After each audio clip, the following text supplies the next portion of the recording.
morning, everyone. Welcome. Thank you, Jessica. Welcome to the regularly scheduled meeting of the Board of Public Works for today, Friday, February 28, 2020. Commissioner Close is here. She just stepped in to the hallway for a moment. Okay. Roll call. Commissioner Villegas, Commissioner Garcia, Commissioner James, and also Commissioner Caloza. She's in. We're acquiring Commissioner Davis. And we do have a quorum. Yeah. We have three commissioners here. By the Commissioner Villegas, Garcia, by the time and we James get are present. started, we'll have everybody, but go ahead. But Mr. President, you do have a quorum. We can begin the meeting. Can we start with Bureau introductions, please, starting with Bureau of Engineering? Yes, Gene Edwards, Bureau of Engineering. Holly VCLE, Sanitation and Environment. Good morning, Jay Wong, Street Lighting. Good morning, Al Bazi, Streets LA. Good morning, Sefi Wiles, Bureau of Contract Administration. Good morning, Ted Jordan, Public Works General Counsel. Fernando Campos, Executive Officer. President James, we do not have any speaker cards under general public comment. We also do not have any commentary under the Neighborhood Council comment section. No speaker cards were received for today's agenda as well. Great, thank you. And just so the record is clear, all five of our Public Works Commissioners are here. We will note that into the record. Great, thank you. So we'll close general public comment. Agenda item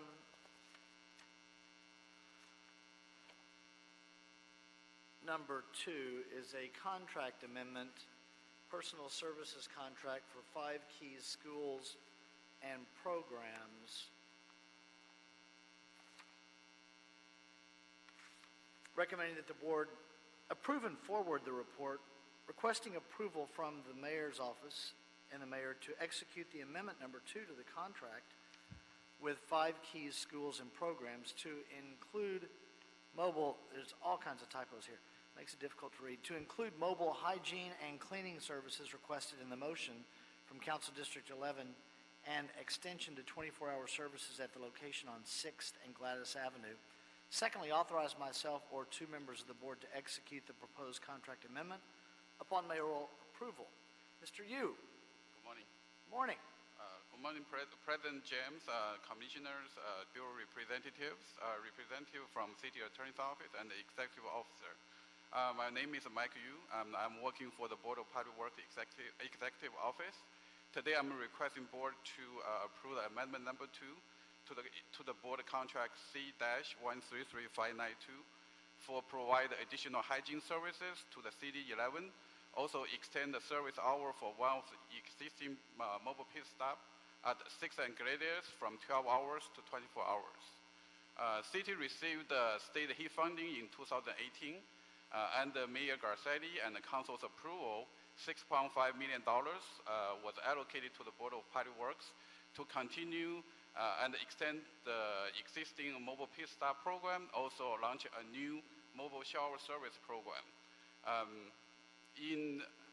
Through the RFP process, the board office has selected the 5 key schools and programs as the best, most qualified candidate to perform these 2 services. So on August 1st, 2019, and the board's authorization, a contract was executed for these 2 services. Since then, $610,000 has been spent for both programs.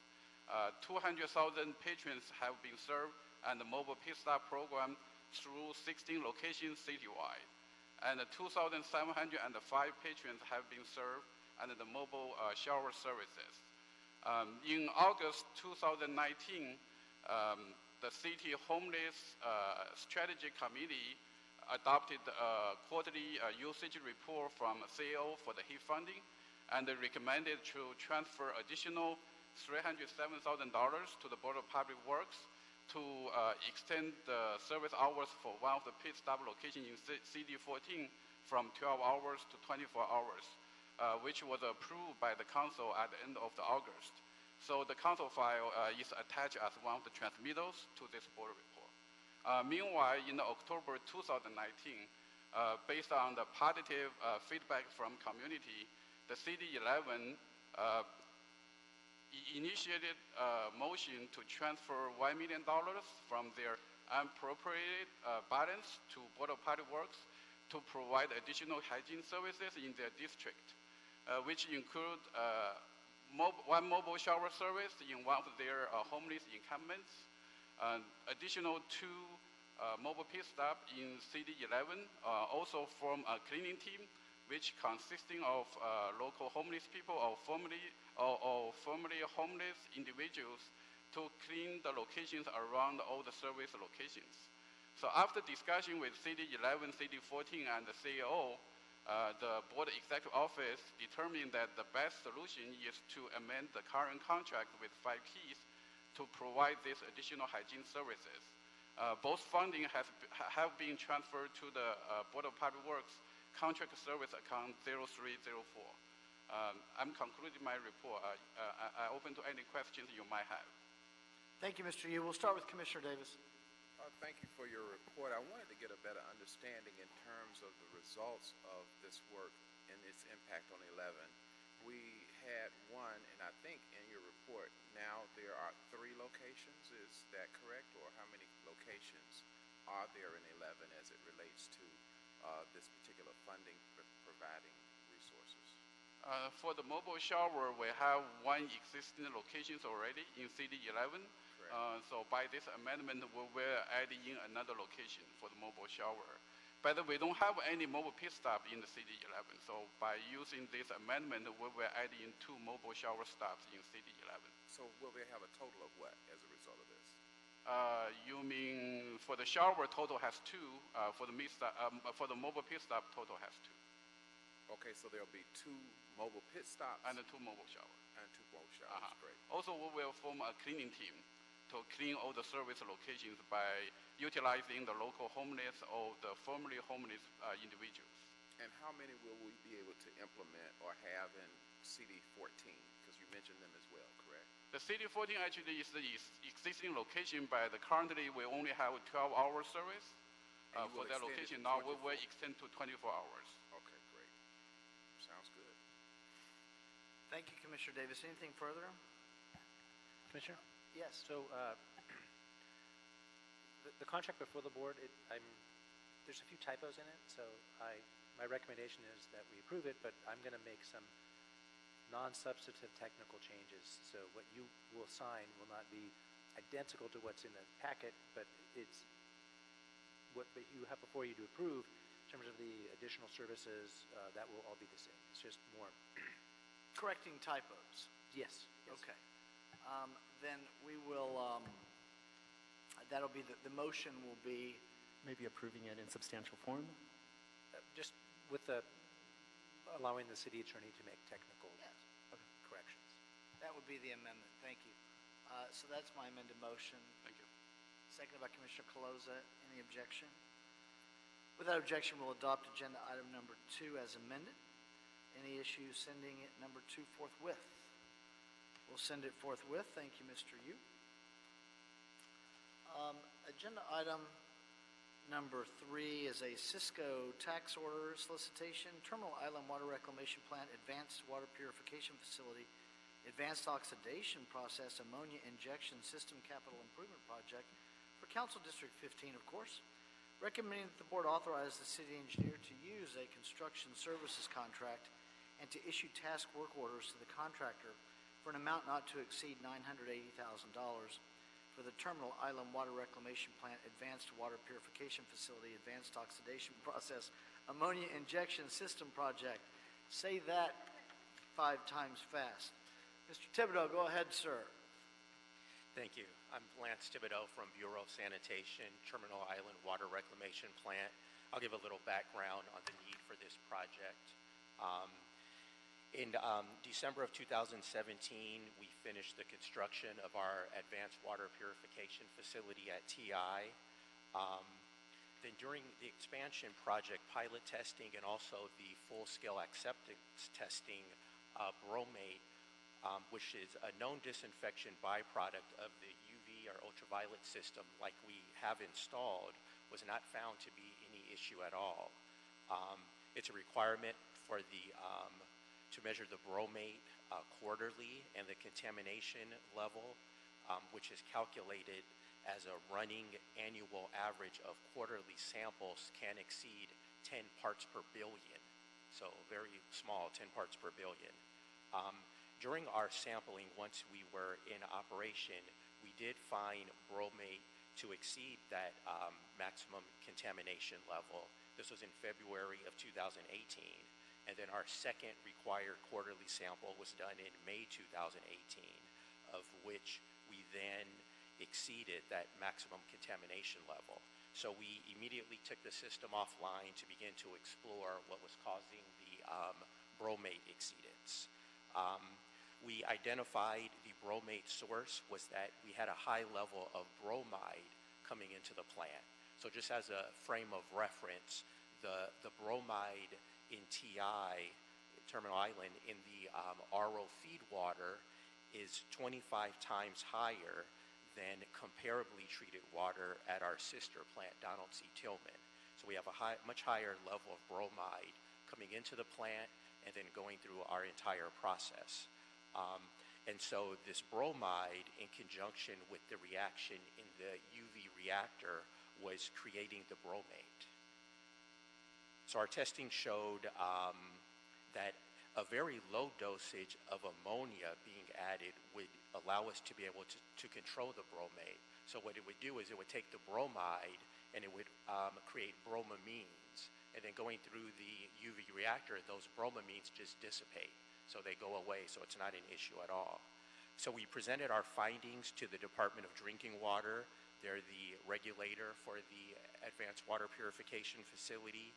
They did give us a notice of violation, but once we discussed with them what our findings were, they agreed that we did not have a violation, that we reported the exceedance within the proper time frame, and then they were supportive of how we were suggesting to add the ammonia in order to control the bromate.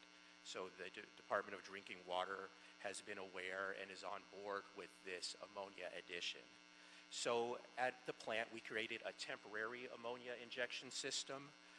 So we're now injecting the ammonia into the UV reactor feed water, and we only need a very small concentration of this ammonia in order to be added. And so we've been doing this since September of 2019, and the result is we're able to control the bromate. Unfortunately, this temporary system that we constructed requires a lot of manual operation and oversight. It's not a permanent, robust system like we need to last many years and also to have the reliability. And so hence this project, CIP 5225, is for a permanent ammonia injection system for the UV reactor feed water. It will include chemical tank and pumps, secondary containment, and also a connection to our control system so we can have automatic control of the system. Right now, it's all being done manually. The permanent facility will provide safety, reliable operations, and robust equipment that the temporary system does not. And at this point, my partner, Nader Shah from Bureau of Engineering, Environmental Engineering Division, will talk a little bit about the contract mechanism that we suggest.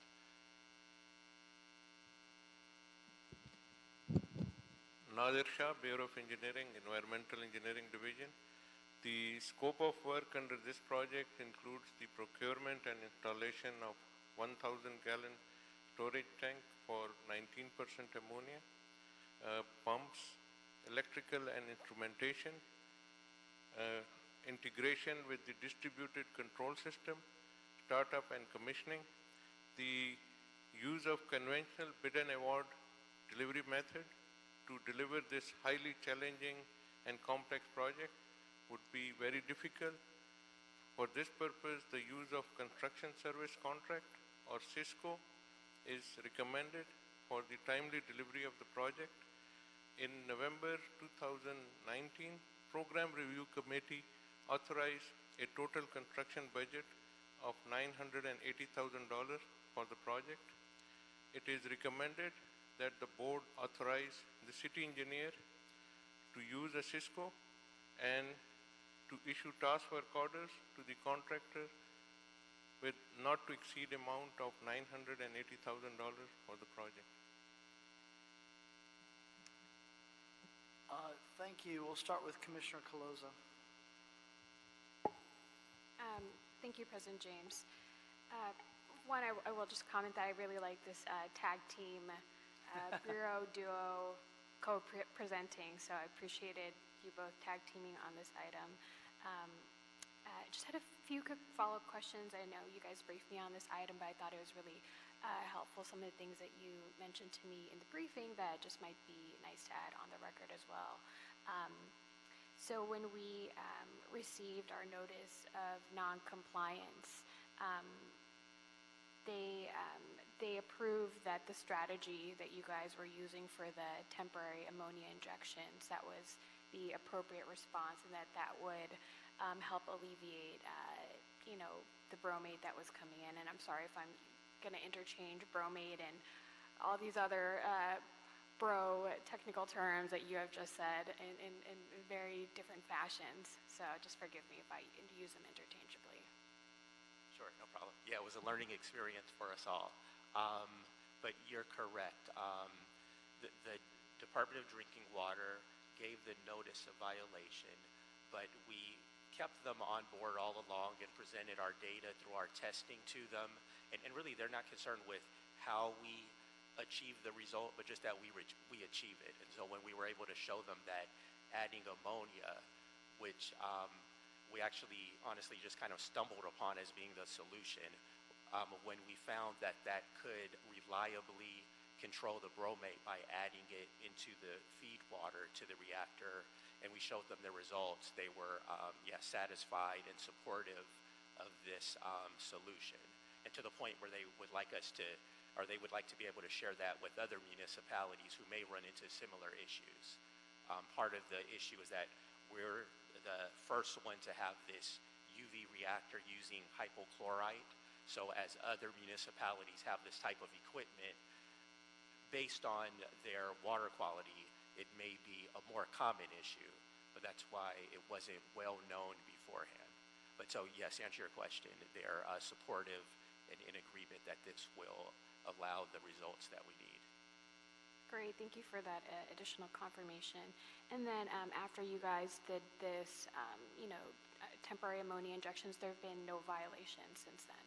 Correct. Okay. Yeah, we're well below the required 10, or the maximum 10 parts per billion. Okay. And when we found out about this in September 2019, you said? That's when we started.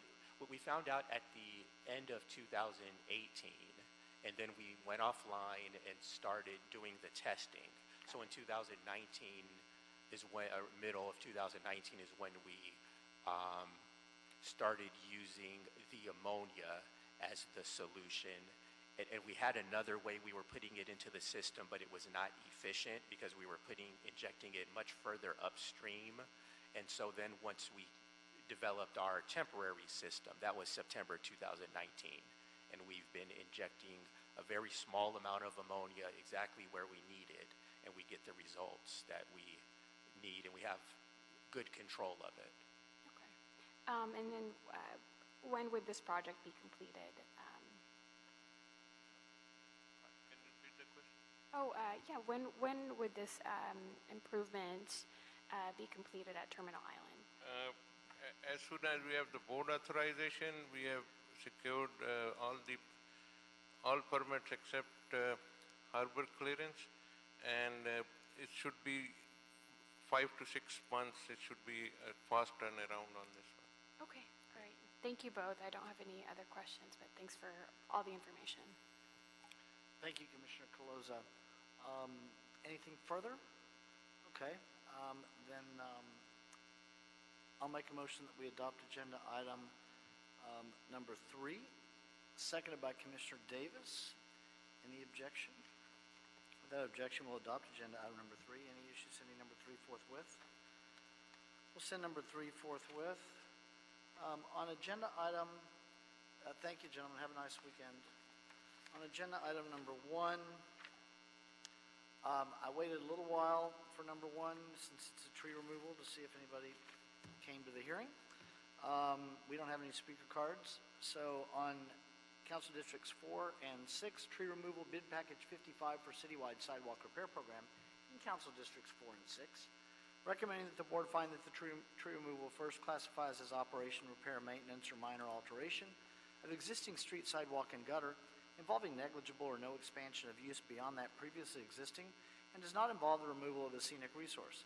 Secondly, that the action is exempt under Article 3, Section 1, Class 1, Category 3, existing facilities, sidewalk repair, or maintenance of the City of Los Angeles Environmental Quality Act guidelines from 2002. And third, that none of the exceptions to the use of a categorical exemption as set forth in Section 15300.2 of the state CEQA guidelines apply.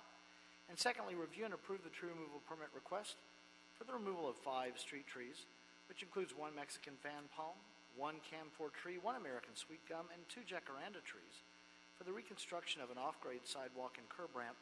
Tree replacements are required. Mr. Banuelos on number 1. Good morning, President James, Commissioners, Bureau Representatives, Mr. Jordan, Dr. Campos, Hector Banuelos with the Streets LA Urban Forestry Division. I'm presenting a request here before the board that the board review and approve a request to remove 5 trees for the Bureau of Engineering's Sidewalk Repair Program, bid package number 55 in Council Districts 4 and 6. There are approximately 146 street trees that were identified within certain sites within the council district as part of this package, of which 5 were identified for removal. There are 3 trees in Council District 4 located at 2 trees located at 1545 North Gardner Street. There are 2 jacaranda trees, and there's 1 palm tree, Mexican fan palm. They're growing on the corner of location at Beverly Boulevard, 4935. This tree is growing like halfway into the sidewalk, and it's really not in a good location, and will be severely impacted by the access ramp construction. And there are 2 trees located in Council District 6.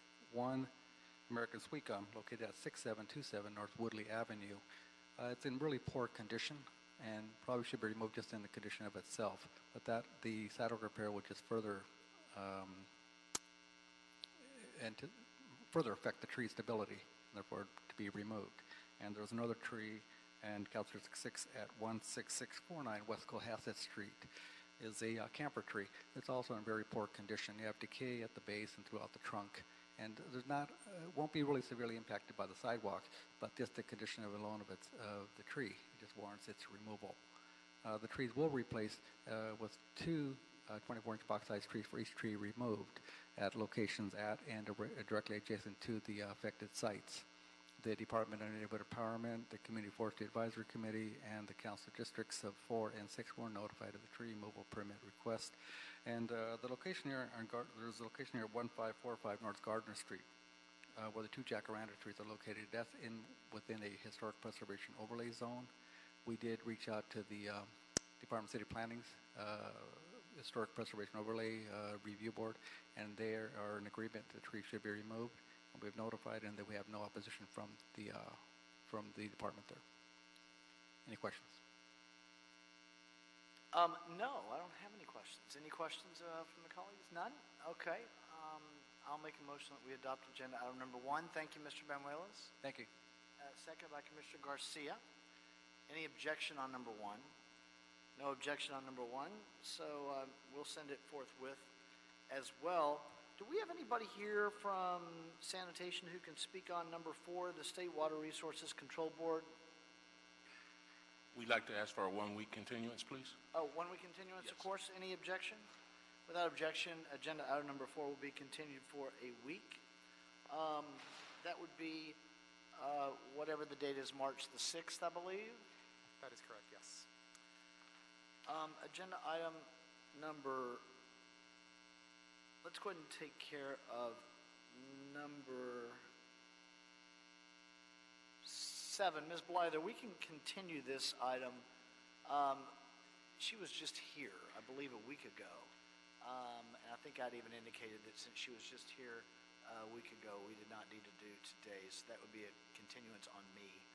Would you like to continue it for 30 days or just withdraw it and I would come withdraw back it. She's in a back. quarter? She's back in the next quarter, if that's okay. Since she was just here and we just went through kind of everything when we had the group from whatever Mr. Coffey's client was. Whoever it was. All right, so this one will be withdrawn, number 7. Number 6, the monthly status of contracts expiring within 90 days. Streets LA has nothing to report. That's their report. We have one from engineering with Gene Edwards and one from sanitation. Let's start with Ms. Lanton at sanitation. Sorry about that, Mr. Edwards. I didn't see you halfway to the podium when I did that. Good morning, Commissioners, Bureau Representative, City Attorney, and Executive Officer. My name is Nancy Lanton from LA Sanitation and Environment. I'll be presenting the February 2020 monthly report summary for LA Sanitation. For this reporting period, we have 4 contracts that are expiring within the next 120 days. All 4 of these contracts will be renewed. The first one is for Myron Electric Construction Corporation. This contract does expire March 9th, 2020. It's for our high voltage services for the sanitation water reclamation plants and wastewater pumping plants. We are currently drafting an amendment to this contract to extend the term for 3 years to allow time to release a new request for proposals for this contract. The second contract is with PacWest American Scale. That contract expires March 16th, 2020. This is for scale calibration, repairs, and maintenance services. LA Sanitation will exercise a 5-year renewal option contained in this contract. That board report will be presented soon to the board. It's under review now with our contract administration. The next contract that will be renewed is Hawk Company, expiring May 24th, 2020. That's for wastewater collection system flow monitoring data. LA Sanitation will exercise a 5-year renewal option contained in this contract, and we're currently working on that board report to the board. And the fourth one is for our gate systems for software maintenance and support services for LA Sanitation's field automation sanitation truck system. LA Sanitation will exercise a 3-year renewal option contained in this contract as well. That concludes my report for this month. I'll take any questions. Commissioner Villegas. Thank you very much, President James. Just a quick question for clarification. Looks like you'll have 3 contracts that are going to be renewed. Yeah, and do you know off the top of your head they will be abiding by any of our subcontractors for diversity or anything like that? Yes, we do have those for PacWest American Scale, Hawk Company, and Gatekeepers. I do believe we do. We are in the process of preparing the board report, and in that report we'll give you a briefing at that time on the subcontractor participation. I appreciate it. Thank you. Thank you. Anything further for sanitation?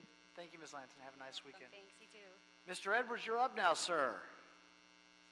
Good morning, Gene Edwards. Morning. Gene Edwards, Bureau of Engineering. The Bureau of Engineering has only one contract to report that will be expiring between March 1st and May 31st. This is the Architectural Consultant Services Contract C106420, which is set to expire March 22nd. And it's our intention to extend it 1 year with an amendment. And that's because it is we are in need of FSY architects to complete the Manchester Junior Arts and Vision Theater project. Any questions? Commissioner Davis? Is that the Lamert Park? You know, I'm not. Which facility is that? I'd have to report back to you with that. I'm not familiar with the location. Oh, the Vision Theater. It is in Lamert Park. And so we are extending their contract for how long? 1 year. It would be a 1-year extension from March 22nd. And then we anticipate that within that year of extension, the project will be complete. That would be that their task order for their services would be completed. I see. This is personal services, so I'm assuming it's design services. How does that relate to the completion of the project? You know, I'm not the project manager, and I'm not really privy to the details of the project, but I can report back to you on that. Okay, call me on that when you Okay, I will.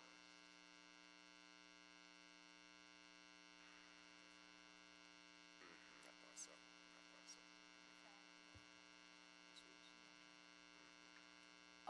Thank you, Commissioner Davis. Anything further? The oral report will be received. Thank you, sir. Have a nice weekend. That takes us to agenda item number 5, which is our Streets LA weekly update. So let's go right ahead, sir. Good morning, President James, Morning. Commissioners, and Bureau Reps. Andrew Vargas, Streets LA. I'm here to provide the Bureau Street Services Major Street Project Update. This information is being provided to keep public informed on upcoming resurfacing projects to minimize the impact on the community as well as delays to the commuters. Streets LA would like to provide you with an update on all major upcoming street improvement projects.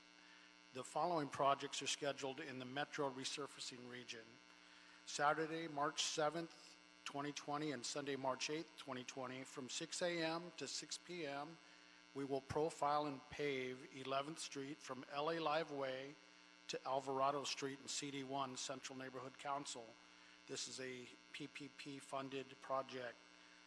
On Saturday, March 14th, 2020 from 6 a.m. to 6 p.m. we will profile and pave Grand Avenue from 5th Street to 6th Street in CD14 Downtown Los Angeles Neighborhood Council, also a PPP funded project. Saturday, March 14th, 2020 and Sunday, March 15th, 2020 from 6 a.m. to 6 p.m. we will profile and pave Main Street from Washington Boulevard to Adams Boulevard in CD9 Downtown Los Angeles Neighborhood Council, which is funded PPP. The following projects are scheduled in the Valley resurfacing region. Saturday, March 7th, 2020, 6 a.m. to 6 p.m. we will pave Tampa Avenue, the West Roadway from Chatsworth Street to Devonshire Street in CD12 Northridge West Neighborhood Council, also a PPP funded program. Sunday, March 8th, 2020 from 6 a.m. to 6 p.m. we will pave Tampa Avenue East Roadway from Chatsworth Street to Devonshire Street, CD12, Northridge West Neighborhood Council. Saturday, March 14th, 2020 and Sunday, March 15th, 2020 from 6 a.m. to 6 p.m. we will pave Balboa Boulevard from Lisette Street, Woodley Avenue to Pine Ridge Drive in CD12, Northridge West Neighborhood Council. The press releases were broadcasted and notifications have been issued. Streets LA has coordinated with council districts to assist with outreach to the stakeholders and will coordinate with the Los Angeles Department of Transportation for traffic control assistance. This concludes my oral report. Any questions? No, just to thank you for the update. It also kind of helps give us context in the amount of work that's happening during these periods of time, so we appreciate it. You're very welcome. Thank you so much for your time. Thank you. So that oral report will be received. I've got a journal of our meeting minutes from Friday, February 21, 2020. Is there a second to my motion that we approve those meeting minutes by Commissioner Garcia? Dr. Campos, have we now cleared the desk? Yes, you have. Okay, we are adjourned. No management meeting this morning. We did that on Wednesday. Everyone have a nice weekend. The weather's gorgeous today.